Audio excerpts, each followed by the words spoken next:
Assalamualaikum warahmatullahi wabarakatuh. Bismillah. Alhamdulillah wa ni'matillah. Syukurillah wa la hawla wa la quwata illa billah ma ba'd. Semangat pagi anak-anak kelas 12 yang insyaallah dirahmati Allah Subhanahu wa taala.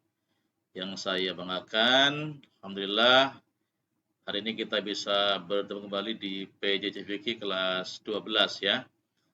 Dan nanti kita akan bahas tentang lanjutan hadis, tentang hadis sebagai sumber hukum Islam yang kedua ya, di mana di rekaman sebelumnya sudah kita bahas tentang Al-Quran, kemudian juga pengertian hadis, macam-macam hadis, ada hadis qauliyah, ada fi'aliyah, ada takririyah. Dan rekaman ini kita akan bahas lanjutan hadis sebagai sumber hukum Islam ya, yaitu dasar kehujahan hadis dan kedudukannya sebagai sumber hukum Islam. Dan mari kita awali dengan doa. Bismillahirrahmanirrahim. Rabbi zidna ilma warzuqni fahma. Amin ya rabbal alamin. Oh ya, sebelum dilanjut, ada iklan ini ya, tetap kalian menjaga prokes ya, 5M1D sebagaimana yang sudah disampaikan berulang oleh Bapak Ibu guru saya ya, untuk tetap menjaga protokol kesehatan 5M1D ya, pakai masker, cuci tangan, menghindari kerumunan, mengurangi mobilitas ya, dan juga banyak doa gitu ya. Ini saya sampaikan karena iklan ini harus disampaikan tiap PJJ. Baik anak sekalian, tentang hadis sebagai sumber Islam ini ada dalil dari Al-Quran maupun dari hadis. Antara lain dalil Qurannya ada di surah Ali Imran ayat 179 yang pertama ya. Ini menjelaskan bagaimana kita suruh untuk mempercayai, mengimani, menerima segala yang disampaikan oleh Rasul kepada kita semua sebagai umatnya, sebagai pedoman hidup sehari-hari. Nah, ini di surah Ali Imran ayat 179 ini bisa kita lihat ayatnya. Di sana Allah berfirman, A'udzu billahi minasyaitonir rajim. Bismillahirrahmanirrahim. Ma kana Allahu liyadharal mu'minina 'ala ma antum 'alaihi hatta yamizal khabisa minat thayyib. Wa ma kana Allahu liyudhi'akum 'alal ghaibi walakinna Allah yajtabi min rusulihi man yasha'. Fa'aminu billahi wa rusulihi wa in tuminu wa tattaqu falakum ajrun 'azim. Allah tidak akan membiarkan orang-orang yang beriman dalam keadaan kamu sekarang ini sehingga dia menyisihkan atau membedakan yang buruk munafik dan yang baik atau orang mukmin. Dan Allah sekali-kali tidak akan memperlihatkan kepada kamu hal-hal yang gaib. Tetapi Allah memilih siapa yang dikehendakinya di antara rasul-rasulnya. Karena itu berimanlah, ini ya poinnya ya. Berimanlah kepada Allah dan rasul-rasulnya, dan jika kamu beriman dan bertakwa, maka bagimu pahala yang besar. Poinnya di sini adalah faminu billahi wa rusuli. Faminu billahi wa rusuli. Berimanlah kepada Allah dan Rasul-Rasulnya. Oke ya, ini poin yang pertama di surah Al-Imran. Kemudian yang kedua, dalam surah An-Nisa ayat 136, Allah juga berfirman, Bismillahirrahmanirrahim. Ya ayyuhalladzina amanu aminu billahi wa rasulih والكتاب الذي نزل على رسوله والكتاب الذي أنزل من قبل ومن يكفر بالله وملائكته وكتبه ورسله واليوم الآخر فقد ضل ضلالا بعيدا. Wahai orang-orang yang beriman, tetaplah beriman kepada Allah dan Rasul-Nya. dan kepada kitab yang Allah turunkan kepada Rasul-Nya, serta kitab yang Allah turunkan sebelumnya. Barang siapa yang kafir kepada Allah, malaikat-malaikatnya, kitab-kitabnya, rasul-rasulnya, dan hari kemudian, maka sesungguhnya orang itu telah sesat sejauh-jauhnya. Faqad dhalla dhalalan ba'ida. Oke. Nah, ayat kedua yang di atas ini, ya, ini menyuruh kita untuk tetap beriman kepada Allah dan Rasul-Nya dengan sebaik-baiknya, dan juga beriman kepada Al-Quran dan kitab sebelumnya. Dan Allah mengancam orang-orang yang mengingkari dan menentang seruannya. Artinya kalau kita menentang Al-Quran atau hadis, ya, maka akan disesatkan oleh Allah Subhanahu wa Ta'ala.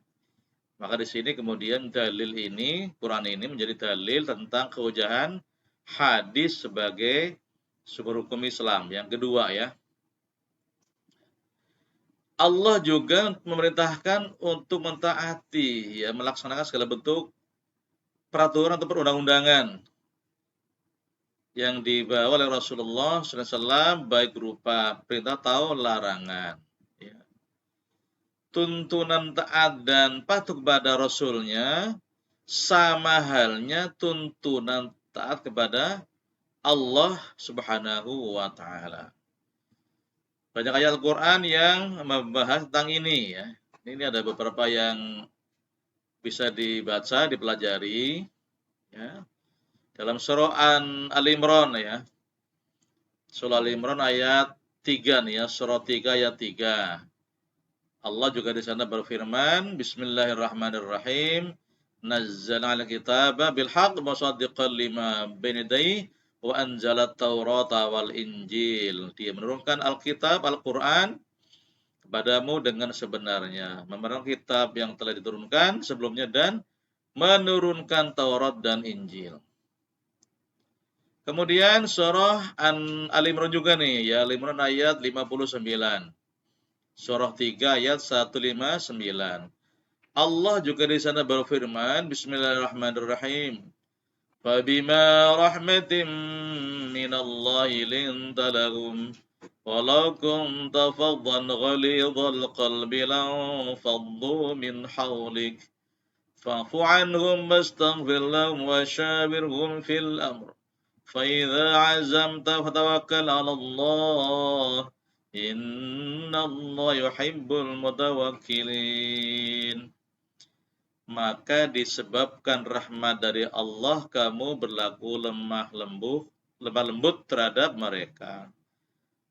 Sekiranya kamu bersikap keras lagi berhati kasar, tentulah mereka menjauhkan diri dari sekelilingmu. Karena itu maafkanlah mereka, mohonlah ampun bagi mereka, dan bermusyawarahlah dengan mereka dalam urusan itu. Kemudian apabila kamu telah memulangkan tekad, maka bertakwalah kepada Allah. Sungguhnya Allah menyukai orang-orang yang bertawakal kepadanya. Ini surah Al-Imran ayat 159.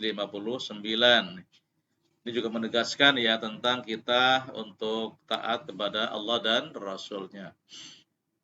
Lanjut. Juga dalam surah Al-Hasyr ayat 7 nih, ya. Surah 59, ya, Al-Hasyr ayat 7. Ini saya baca artinya aja, ya. Kamu lihat di sini. Apa saja harta rampasan fa'i yang diberikan Allah kepada Rasul-Nya dari harta benda yang berasal dari penduduk kota-kota, maka adalah untuk Allah, untuk Rasul, kaum kerabat, anak-anak yatim, orang-orang miskin, dan orang-orang yang dalam perjalanan. Supaya harta itu jangan beredar di antara orang-orang yang kaya saja di antara kamu. Apa yang diberikan Rasul kepadamu, maka terimalah. Dan apa yang dilarangnya bagimu, maka tinggalkanlah. Nih.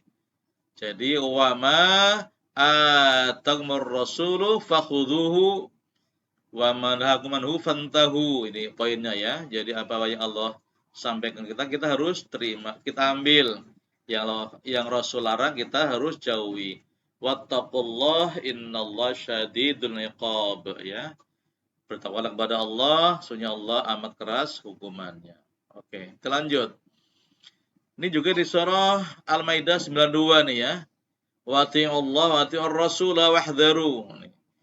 Dan taatlah kamu kepada Allah dan taatlah kepada Rasulnya dan berhati-hatilah.